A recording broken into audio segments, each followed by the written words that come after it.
Olá, tudo bem? Bem-vindo ao canal Viver de Renda. Sem mais delongas, vamos continuar essa aula com o Henrique Breda. Excelente. Queria agradecer a todos que estão aqui no chat, conversando, mandando mensagens. Continuem fazendo perguntas, tá? Daqui a pouco eu já trago algumas aqui para o Breda. A gente está caminhando para o terceiro bloco para falar sobre cenário, posições, posicionamento. Mas antes de entrar nesse bloco, Breda, você poderia falar um pouco sobre a diferença da filosofia de investimentos em cada um dos produtos e sobre a estrutura previdenciária, por que ter uma estratégia em previdência dentro do mercado de ações? Beleza. Assim, a gente tem, no fundo, mais complexo, vamos falar assim, mais estratégias, que é o BDR. Então, ele tem uma base que é a filosofia de investimento em ações, a escolha de ações, que ela é fundamentalista, não é muito diferente do que as pessoas fazem ou dizem que fazem. Então, procurar empresas que têm uma combinação de preço e qualidade. Bom, às vezes você tem muita qualidade, você não exige tanto desconto.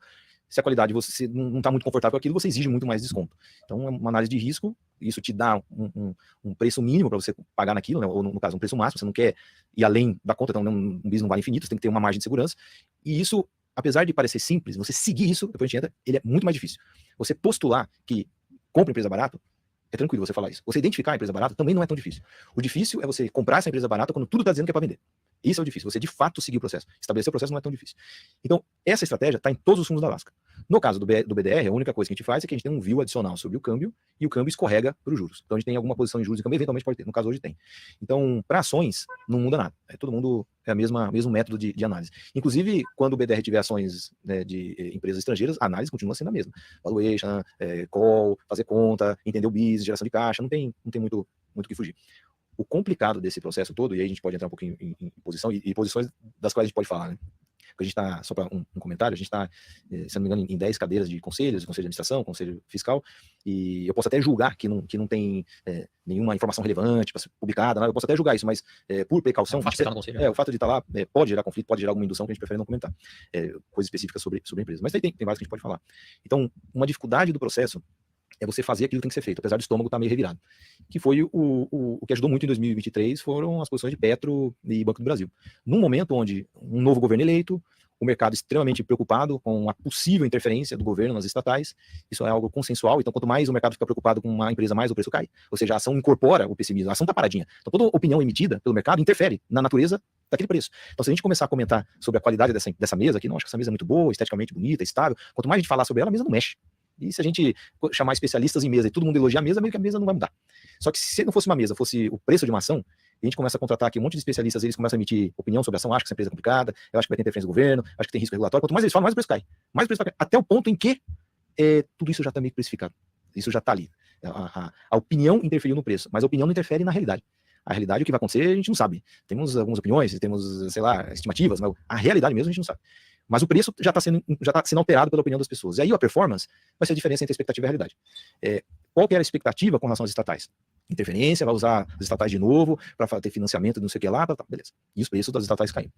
Aquilo no nosso processo de investimento já estava gritando um prêmio muito grande entre a TIR implícita e a nossa TIR requerida, que reflete os riscos que a gente vê e estima. Então, risco regulatório, tem, risco de interferência, alguma coisa, mas o que dá para interferir? Então, no caso da Petrobras, o governo vai vender gasolina abaixo do preço de custo. Beleza, estão falando que vai fazer. Mas dá para fazer isso? Se a Petrobras vender gasolina abaixo do preço de custo, os importadores vão deixar de importar gasolina. Se os importadores deixarem de importar gasolina, vai faltar gasolina no mercado. Pior, quebra o importador, falta gasolina, a Petro não dá conta de abastecer o mercado, você destrói toda a cadeia de suprimentos e você inviabiliza o país. Ou seja, já não dá. Mas vamos supor que a Petrobras conseguisse dar conta do mercado. Então, ela vai ativamente lesar patrimônio público, porque você gastou para produzir, vai vender por meio, você está induzindo um prejuízo ativamente num patrimônio público. Como é que vai ser o Tribunal de Contas? Né? Como é que vai ser processo de minoritários que vão estar sendo lesados? Como é que vai ser class action nos Estados Unidos? Como que vão ser as assembleias? Não, tudo bem, não pode dar prejuízo, é tranquilo. Cara, não é tão simples assim. Então, eu estou sendo bem simplista aqui, que dá para complicar mais isso. Então, a gente começou a estressar cenários onde o governo pudesse, de fato, induzir essas empresas a perder dinheiro. E a gente começou a ver que, cara, é muito limitado. Até porque as próprias empresas brasileiras são seres vivos que se adaptam. O Banco do Brasil hoje, a Petrobras de hoje, não é o Banco do Brasil de 2005, 2006, não é a Petrobras de 2005, 2006. Olha, isso é uma aula excepcional. Isso é uma aula excepcional. Porque a turma que tem viés político, aí eu vou falar para você que é bolsonarista, entendeu? Você que é bolsonarista, que está me ouvindo, disse que o Brasil ia virar uma Venezuela e que o Lula ia destruir a Petrobras. Você escutou o que o Henrique Breda falou? Você, bolsonarista, que é inscrito aqui no meu canal, você escutou o que o Henrique Breda falou? O que ele disse aí? Que ele resolveu fazer testes de estresse dos ruídos que estavam emergindo, né, que estavam ali aparecendo do mercado. Né? Então, o que ele disse? Opinião influencia preço. Opinião influencia preço, às vezes, a depender do que seja dito, da forma como seja dito e da reverberação que aquilo tenha, pode influenciar o preço momentaneamente. Momentaneamente. Mas ele disse, opinião não muda a realidade. Opinião não muda a realidade. Olha que coisa importante. Opinião até pode influenciar o preço de um ativo, de uma ação, mas ela não modifica a realidade. Então, o cara que chega e diz assim, Magalu vai quebrar. Depender de quem diga isso, a opinião até pode impactar no preço, mas não muda a realidade da empresa, sua gestão, o que eles estão fazendo dentro dos muros. Isso ninguém está vendo e não será influenciado. Não será influenciado pelas suas crenças. E aí ele diz que é importante você estar atento a isso e ter o senso crítico para eliminar os ruídos produzidos pelas notícias e pelas redes sociais, que uma vez mais aqui eu insisto, as redes sociais emburrecem, os grupos de Telegram, de WhatsApp emburrecem, porque predomina o ruído, a desinformação e os palpiteiros de plantão, que vivem em desertos mentais, completamente abobados. Completamente abobados. Então, ó, acorda para a vida. Ouve de novo o que o Breda falou. Ouve. Tenha essa capacidade, essa humildade de saber ouvir. Lembre sempre que eu digo aqui o seguinte, ó, Deus, na sua infinita sabedoria, nos deu uma boca e 2 ouvidos para escutar mais e para falar menos. E o cérebro está aqui, tá? No meio, para processar tudo e tentar produzir informações úteis e transformar informações úteis e inteligentes em coisas concretas para a nossa tomada de decisão. Vamos continuar. Aliás, assim, não só muitas pessoas chaves trocaram, como a organização está mais robusta, ela está mais protegida. Então, um momento que foi muito interessante foi quando o presidente me pediu, ou mandou, não sei como é que é o caso aí, para os bancos públicos baixarem a taxa do consignado, né? Para baixar a taxa de juros. Tanto a presidente do Banco do Brasil quanto da Caixa Econômica, indicada por ele, falou assim, não. E ficou por isso mesmo, ou seja, eu acho que assim, as estatais assim, não têm a mesma vulnerabilidade que a gente imaginava no passado. Mas, se amanhã eu achar, o time achar, o Luiz Alves falar assim, cara, tem uma vulnerabilidade grande que a gente não viu aqui, a gente precifica, refaz a conta e se for o caso, vende. Mas assim, investir na base do achismo é muito perigoso. Então, o meu achismo, ele estava meio consensual no começo de 2023. Bom, esse governo acho que vai estimular consumo, vai baixar a taxa de juros, vai ser um pouco mais populista, isso para empresas do varejo ou domésticas, pode ser que subam muito mais em 2023 do que as pesadonas aí, Petro, Banco do Brasil, Gerdau, tal. Tá, mas isso aí eu achar, posso achar qualquer coisa, né? Achar, basta achar. Na hora em que a gente olhava os modelos e fazia conta e via o desconto, essas empresas de varejo estavam muito mais caras do que as velhas produtoras de commodity. Então, a gente brinca lá dentro e isso é levado a sério. A gente não faz o que a gente quer, a gente faz o que tem que fazer. Tem que comprar, né? Então, eu acho que vai subir, eu acho, sei lá, acho um monte de coisa. Mas tem que estar ali refletido. E isso é muito difícil. Você tomar uma decisão baseado em modelo e baseado em premissas racionais que você mesmo produziu e o resultado, o sinal que ele está te dando, contradiz um pouco aquele seu achismozinho, entendeu? E seguir isso é muito difícil. Então, os movimentos que a gente faz, normalmente, são um pouco doloridos. A gente vende porque o modelo está falando para vender. Né? O coração quer comprar, quer continuar ali, mas, cara, tem que vender. E a compra também. Então, essa é a parte difícil. E até como se dá essa relação, né, Luiz, você, Ângela, time, como é que é feito o processo de tomada de decisão? É um grande comitê? É você com a palavra? Então, veja, uma outra coisa importante aqui, a questão do coração que ele falou, eu gosto de um determinado ativo, né? Mas a importância de ver, olha, se tem que vender, eu vendo. Entendeu? Então, isso é importante, porque tem pessoas que eu vejo, às vezes, que têm dificuldade de sair de um determinado ativo porque se apaixonou pelo ativo. E não é por aí que a coisa funciona. Então, se você olha, os fundamentos mudaram, o case mudou. Ah, mas eu estou perdendo. Olha, realiza, usa isso para o seu planejamento tributário, para compensação de ganhos de outros ativos, entendeu? Mas não fique agarrado eternamente em um ativo e, de repente, o cenário que você trabalhou se modificou completamente. Então, flexibilidade e adaptabilidade, duas características importantíssimas no mundo empresarial, e eu acredito que também no mundo dos investimentos seja. Ok? Vamos seguir. Final, como é que chega na hora de, poxa, vamos fazer uma alocação de tantos por cento, vamos comprar Petrobras agora? Quem sabe que o Luiz não é o cara do modelo, não é o cara que vai abrir, planilhar e fazer a análise de DCF de uma empresa, ele é muito mais desenvolvido a ver as pessoas, a ver a paixão das pessoas pelo negócio. Como é que funciona essa relação você e Luiz Alves na hora de definir comprar ou não um ativo? Começando pela Ângela. Ângela, ela tem a visão empresarial, né? Então, ela sempre empreendeu e tocou empresas, né, na vida dela. Então, ela que foi a principal executiva do pai dela. Então, o pai dela, o Dr. Gabriel, começou esse negócio de educação no Brasil, educação privada, né? Com a escola EMB. E a Ângela sempre trabalhou nisso. Então, expansão de campus, a parte desde do real estate do campus até tocar o negócio mesmo. Então, sempre empreendeu no mundo imobiliário, sempre teve time, pessoas, tomadora de risco. Foi a que tomou o principal risco para acontecer esse Business Alaska, ela que bancou lá atrás o CNPJ, né? Então, a gente sempre escuta muito ela quando ela opina sobre a Alaska, sobre a estrutura da empresa, sobre o time, conversar, e, eventualmente, quando está próximo do que ela conhece muito, ela se envolve, inclusive, nas empresas. Então, ela conselho, ela está no conselho da Cogna.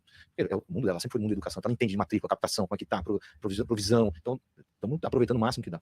No caso do Luiz Alves, o que eu acho que é interessante é assim, a gente tem uma certa fantasia, né, do tal da intuição, o cara é intuitivo, então o Luiz Alves ele tem a intuição do que é barato, do que é caro. Só que a intuição é só uma palavrinha bonitinha, por um processo racional que ocorre em velocidade, assim, velocidade da luz. O cara já olhou, bateu o preço, viu o gráfico, viu o múltiplo e já identificou como é que tá barato. É um jeito muito rápido de calcular a taxa de retorno. Viu o múltiplo, viu o dividendo, viu o gráfico, viu que tá meio que virando. A empresa tá no momento ruim, mas é circunstancial. Isso passa, nele já dá o sinal de que aquilo tem grande chance de ser um ponto de compra. Só que a gente, nesses anos todos com o Luiz, a ideia nossa é decodificar como ele funciona, absorver tudo do qual é a mecânica por detrás da tomada de decisão e turbiná-lo. Essa é a ideia. Dar mais controle.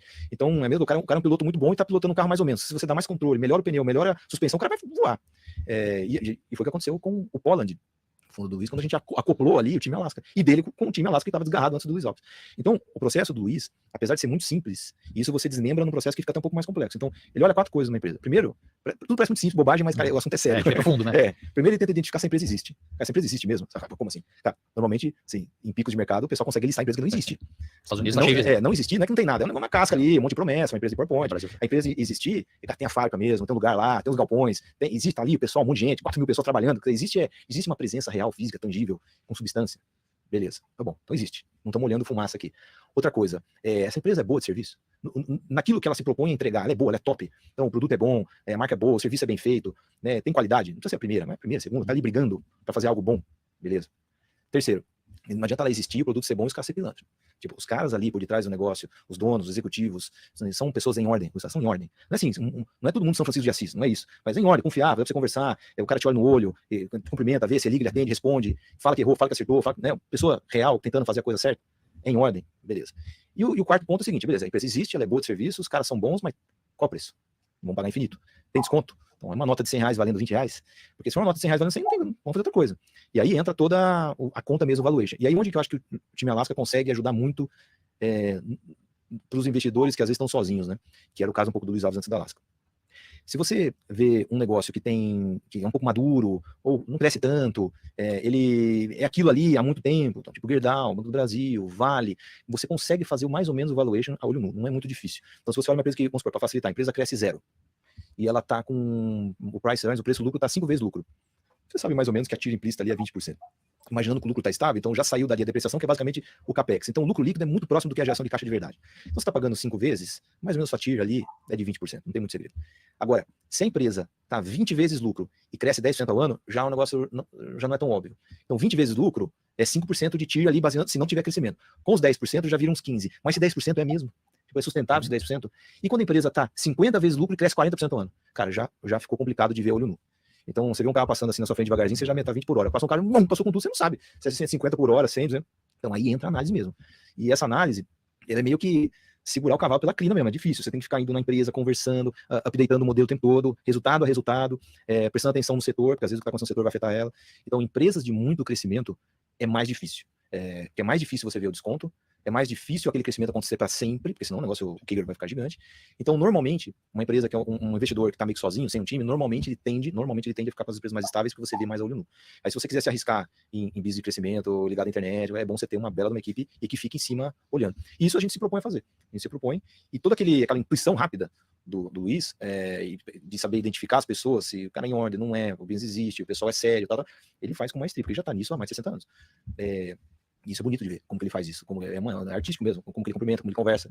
E existe um negócio, que também demorei um tempo para perceber, que existe um pouquinho de profecia autorrealizável. Sabe aquela pessoa que entra no lugar e ilumina o lugar? Isso acontece. E também tem o contrário, a pessoa entra no lugar, cara, carrega energia, vai ficar ruim. Então, o Luiz Alves, quando ele entra numa empresa, só o fato dele melhorar, só o fato dele entrar lá, já meio que começa a melhorar.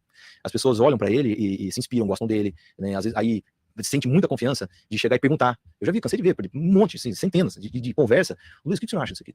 E aí, quando eu, ali, de fora, vendo o fundador de uma empresa, o cara que é um acionista principal, pergunta pro Luiz Alves, que é um minoritário recém-entrado, Luiz, o que o senhor acha? Eu tô pensando nisso. O Luiz responde, você vê que o cara começa a catar a ideia. Cara, eu começo a ver essa empresa melhor do que eu imaginava. O cara tem humildade de vir aqui perguntar pra um cara o que acha sobre o negócio dele, o Luiz opina, e aí começa a ter uma relação construtiva pro próprio CNPJ da empresa que não existiria se o Luiz não estivesse lá. Ou seja, existe relações que são construtivas e relações que são destrutivas. A gente já cansou de ver. Às vezes tem uma empresa, tem um acionista, um grupo econômico ali na base acionária, cara, vai dar pau. Vai dar confusão, porque esses caras entram pra brigar. Então, e aí a gente já começa, olha isso, já se afasta, já vê que puta, melhor procurar outra coisa. Olha, aqui meu parêntese é exatamente essa coisa, né, do que como é diferente, né, para o grande investidor e o pequeno investidor, né? Ele está falando do Luiz Alves poder acessar uma empresa, conversar com o fundador da empresa, com o CEO da empresa, para trocar ideias, para interagir. Se do outro lado houver espírito de abertura, né, vai escutar o que ele acha, vai pedir a opinião dele por conta da experiência dele de investidor, né? Então, isso é uma relação de grandes investidores, né? O pequeno investidor não tem acesso, ele passa na porta da empresa, mas não consegue entrar. Se ele não conhece ninguém lá, ele jamais vai entrar na empresa, né? Então, eu passo na porta do Magazine Luiza, mas eu não conheço o Magazine Luiza, né? Eu não tenho acesso a quem está lá dentro. Já o Luiz Alves e o Breda, eles têm acesso ao Fred Trajano, eles têm acesso à Luísa Trajano, eles têm acesso ao vice-presidente financeiro. Então, eles conhecem definitivamente, né, o que é o Magazine Luiza. A mesma coisa é o Warren Buffett. Ele tem metade do dinheiro dele investido na Apple. Ora, você tem dúvida que ele tem a intimidade com o presidente da Apple para ele tomar uma decisão como essa? Eu não tenho a menor dúvida. Ele tem acesso, ele tem o telefone celular, ele tem o telefone da casa de praia, ele tem o telefone da casa de campo, ele tem o telefone do motorista, ele tem o telefone da mulher, do Tim Cook, ou de quem quer que seja, entendeu? É isso. O grande investidor ele tem uma vantagem gigante em relação ao pequeno, porque ele não ouve blá, blá, blá.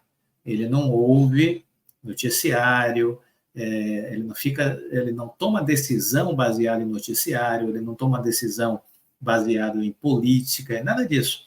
Se ele quer investir numa empresa, ele pega o telefone, liga e diz, eu posso passar aí? E aí ele vai com o time dele, ou vai com alguém da confiança dele, no caso do Luiz Alves, vai sempre com o Breda, e aí passa uma tarde, almoça, toma um café, marca de ir no dia seguinte para fazer uma nova rodada de conversa, e é assim que as coisas funcionam. É assim que as coisas funcionam. Portanto, escolha quem você quer ouvir, escolha quem você quer escutar. É importante ser seletivo, ter boas referências. Então, tem várias coisas assim que a princípio não são tão quantitativas, não é tão técnica assim, não é tão livro-texto, mas é presente, é real e influencia. E a gente tenta replicar isso também nas empresas, tenta ser agregador, isso está sendo interessante de ver isso ao longo do tempo, né? Perfeito, Breda. Pegando um gancho, né, nessa pauta que você falou sobre os tipos de alocação em empresas, sobre o investidor que está investindo sozinho, procurar essas empresas mais resilientes, a gente está acompanhando um cenário muito desafiador para a gestão ativa no geral, em comparação ao Ibovespa. Trazendo aqui em números, né, os fundos de ações do tipo long only encerraram o ano de 2023 com retorno mediano de 21,56, a bolsa encerrou o ano com 22,28, só que quando a gente olha para as estratégias da Alaska, eu trago aqui o Alaska Black, que fechou o ano de 2023 com retorno de 59,47 e o institucional com 35,56, deixa eu ver aqui um notável destaque, inclusive dentro do nosso speed de acompanhamento está em primeiro lugar o Alaska Black, mas eu queria entender um pouco sobre qual foi a atribuição de performance, tanto do Black quanto do institucional, levando em consideração as diferenças dessas estratégias. Se você poderia comentar algum case mais nominal, que você teve algum destaque ao longo de 2023. Acho que uma base para essa conversa é um negócio interessante, que assim, acompanhando a indústria de fundos no Brasil há tanto tempo, lendo as cartas, né, das gestoras, assim, existe no Brasil uma escola de gestão no Brasil, que é uma escola muito boa. Os gestores brasileiros, os que têm bastante tempo aí, vamos dizer, eles são muito bons, sabem o que estão fazendo e tal. Então, dando nomes aí, eu posso ser que eu pule um ou outro, assim, mas se não me falha a memória, IP começou em 88, FAM em 91, Dynamo em 94, e ali na virada de 2000, pós-2002, teve um boom. E aí, essa turma toda, quando eles estavam começando, eram super jovens e meio que sem grana, mas acreditando num negócio que era gestão de fundos, gestão de carteira e tal. Agora, imagina o seguinte, você começa um negócio, eu passei por isso, muito mais tarde, mas eu passei exatamente pelo mesmo desafio.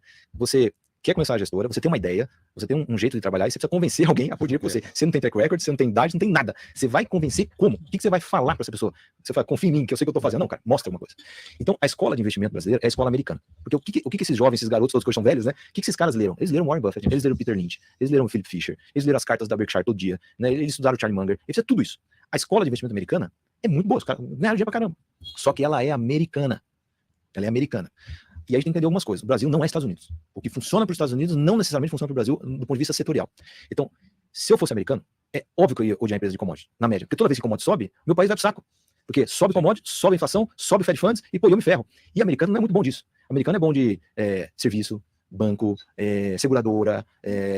Por isso, o estilo de investimento nos Estados Unidos, e eles chamam esse negócio de high quality, lá. Então, se eu fosse um garotão nos anos 90, 80, começando a investir aqui no Brasil, eu ia tentar imitar os americanos. Então, você vê as 3 primeiras páginas dos livros, fala, você tem que comprar um negócio pagando preço abaixo do que ele vale. Ótimo. Né? Valuation, Value Investing, você tem lá os livros do Margin of Safety, do Seth Klarman, tem um monte de literatura espetacular, de tudo, todos esses. Só que a partir da página 4, 5, cara, aí já não funciona. Já não funciona tanto. Porque quando alguma coisa está muito ruim para os Estados Unidos lá, geralmente está bom aqui. Se você pegar, por exemplo, quando o minério de ferro sobe, quando sobe o petróleo, quando sobe o preço de commodities, os Estados Unidos tomam uma ré forte, porque ele é net muito consumidor de commodity. Então a commodity, ela entra no COGS dos Estados Unidos, ela entra no custo. No Brasil, entra na receita. Balança comercial. Receita. Então, commodity, quando sobe, cara, na média, é muito bom para o Brasil. Então, os investidores, os Warren Buffett, os Charles Mungers brasileiros, os caras gostam de commodity. Porque o Brasil é uma grande fazenda agrícola, uma grande mineradora. O Brasil foi construído assim faz 500 anos que é assim. Então, isso, como cenário base, já começa a mostrar mais ou menos como é que é a performance das gestoras brasileiras na média. Então, as gestoras brasileiras, na média, são estilo Estados Unidos, estilo US. Que quer dizer o seguinte, elas tendem a outperformar o Ibovespa em momentos onde está muito bom para os Estados Unidos. O que é bom para os Estados Unidos? Commodity mais para baixo, o que significa treasury com juros, né, o juro americano mais para baixo, e isso é um cenário mais pró-empresa de growth, high quality, serviços e tal. Então, quais são essas empresas americanas, brasileiras, estilo americano? Renner, Localiza, Aporto, mais ou menos. São as high quality, tidas como high quality, porque são Aporto, o pessoal tenta imitar as seguradoras do Buffett. Então, você tenta fazer meio que paralelos com o que existe lá fora. Quando começa a ter um cenário meio que ruim dos Estados Unidos, o que é cenário ruim dos Estados Unidos? Na média, inflação lá fora mais alta, inflação dos Estados Unidos mais alta, a inflação dos Estados Unidos está subindo agora não porque a economia está superaquecendo, mas é porque subiu o preço de matéria-prima. É isso que faz basicamente a inflação dos Estados Unidos subir. Os Estados Unidos está crescendo e está indo bem desde 2012, até 2020, 8 anos, crescendo pra caramba, e a inflação lá embaixo. A inflação não vem de superaquecimento de atividade, mas de preço de raw materials, de commodity, não tem jeito. Quando esse cenário de commodity começa, o preço começa a subir, aperta o custo de vida e o COGS das empresas dos Estados Unidos, lá começa meio que bater pino, começa a ficar meio ruim, e é justamente onde começa a ficar bom para o Brasil. Porque aí você começa a ter preço alto de minério de ferro, de soja, de celulose, isso é uma enxurrada de dinheiro para o Brasil. No Brasil começa a ir bem. Só que as gestoras no Brasil, na média, tem o estilo americano, então começa a sofrer, porque lá está sofrendo. E o nosso Ibovespa é majoritariamente feito de empresa de commodity. Então, assim, não é normal. Quando o Ibovespa vai bem, porque commodity vai bem, na média, as gestoras tendem a sofrer versus o Ibovespa, porque elas são mais underweight, são mais desalocadas de commodity. E a justificativa é uma justificativa que a gente discorda completamente. Porque assim, commodity é mais imprevisível, é mais arriscada. Eu falei, mas calma. Eu acho que, por exemplo, o que aconteceu com, sei lá, a Natura, o que aconteceu com IRB, com IRB, né, caiu pra caramba, né? Então, assim, isso você não vê acontecendo, assim, com tanta frequência, sei lá, numa Vale, numa Gerdau, a não ser em cenários de queda brusca de preço de commodity. E quando isso ocorre, isso impacta o free cash flow daquele ano, no ano seguinte. Quando a gente vai fazer o DCF, ou vai fazer o valor presente do fluxo de caixa futuro, nenhum analista sério de commodity vai colocar o preço da commodity de hoje para sempre. todo mundo converte para o long term price. E esse long term price ele é muito bem calculado. Que ele é basicamente o preço do produtor marginal mais ineficiente, que caso esse cara saia do mercado, porque ele não consegue mais competir, não consegue mais produzir, o preço tem um chicote para cima. E quando o preço fica muito mais alto do que esse ineficiente, outros ineficientes vão surgir, vai ter mais sobrecapacidade e o preço desaba. Ou seja, no longo prazo, as empresas de commodities são mais previsíveis do que as empresas de serviço. Quantas varejistas quebram, quantas empresas que surgiram na bolsa foram pro saco. Se você olhar as home builders lá de 2006, 2007, chegou a ter mais de 20. Quantas que sobraram? Sobra a Cirela, sobra as velhas de sempre. Os banquinhos que vieram, um monte já sumiu do mapa. As techs que listaram aí, um pouco tempo atrás, já estão sofrendo. Aí você vai na bolsa, tá lá, os Minas, Gerdau, Vale, qual a dificuldade? Então, assim, no longo prazo, eu tenho muito mais confiança de que a celulose vai continuar existindo, de que o minério de ferro vai continuar sendo usado, do que empresas de serviço que surgiram ontem, acabaram de listar e o pessoal acha que vai crescer 40% ao ano. Então, é uma falsa percepção de que commodity é mais arriscada, porque ela sacode mais no curto prazo, mas no longo não. E também isso é reforçado por esse preconceito, ou na verdade, esse estilo americano de investir, porque lá realmente commodity é uma porcaria perto daqui. Então, lá os caras são bons serviços. Então, tudo isso para colocar a seguinte questão. É normal, em ciclos de alta na bolsa, que normalmente isso ocorre quando commodities vão muito bem, as gestoras, no geral, na média, underperformarem. Vai acontecer. Então, se a gente tiver mais 5, 6 anos de minério de ferro subindo, ou Vale indo bem, Petro indo bem, o pessoal vai apanhar na bolsa mesmo. Então é normal. Isso vai acabar acontecendo. É por isso que 2023 foi assim, 2016 foi também. E assim, commodity, hoje, se a gente for pensar o que está acontecendo no mundo, para onde, o que pode ser que aconteça com o preço das commodities, isso 5, 10, 12 anos, 15 anos, porque amanhã temos a menor ideia. Algo que preocupa é o seguinte, quais que são os grandes investimentos que estão ocorrendo no mundo hoje para aumentar a capacidade de produção de minério de ferro? Ou de petróleo, ou novos autofornos de aço. Quem que está adicionando isso? Eu já vi isso acontecer em 2006, 2007, 2005. Então, a Tullow, lá na Namíbia, você tinha lá na Austrália, Fortescue chegando para competir lá com a Rio Tinto, com a BHP, menorzinha, mas adicionando capacidade. Aqui no Brasil, você teve a tentativa da listagem da J. Mendes, da Ferros, você teve quase que a Glencore comprou a Vale, o controle da Vale, a Vale queria levantar dinheiro para comprar a Xstrata, então tinha uma série de movimentações no mundo de commodity, 30 bi, 40 bi, 50, tudo coisa grande, porque os preços estavam altos, né? Muito desses investimentos viraram novas capacidades, sobre oferta, os preços desabaram, a gente teve aquela derrocada do preço de commodities de 2008 até 2014, 15 e tal. Então, o preço cai porque tem sobre oferta. A demanda vem que tá lá. O chinês cresce 4% ao ano, 3%, não interessa, cresceu. O que ele consumiu o ano passado, agora vai consumir aquilo, mas um pouco. Índia cresce, África cresce, ninguém lembra da África, a África cresce, os caras não comem nada, estão comendo, estão aumentando. O Brasil, desse jeito, nosso meio voinho de galinha, mas 1%, 2% é crescimento. Então, isso é quase que uma relação matemática com mais consumo de carne, de soja, de milho, de ferro, vergalhão. Quem vai suprir isso daí? O mundo vai conseguir viver sem aço? O que você vai fazer? Vai conseguir conviver sem proteína, sem soja, sem celulose? Eu acho que não. Então, hoje, se eu fosse dar um chute assim, é muito mais provável que nos próximos 10 anos o mundo tenha uma pressão altista no preço da commodity, não porque vai explodir demanda, porque a demanda é sempre meio que a mesma, assim, per capita, mas porque pode ter algum tipo de restrição de oferta. Porque ninguém está investindo hoje. Demora. Se todo mundo começar a investir hoje em projeto grande, minério de ferro e tal, vai demorar 5 anos, 6 anos para cair isso no mercado. Aprovar, licença ambiental, alocação de dinheiro, levantar dinheiro com o banco. Demora. Então eu não estou vendo isso hoje. Então, embora tenha uma certa frustração no curto prazo com a reabertura da China, o pessoal achou que ia voar, está voando menos, são volatilidades de curto prazo, esse é um pouco mais, um pouco menos e tal. Mas olhando assim de 2024 a 2030, é mais provável que tenha preços para cima do que para baixo. Não estou vendo nenhuma grande oferta chegando e o mundo continua construindo, comendo e dirigindo. Muito bem, é isso aí. Uma bela análise sobre o setor de commodities, né?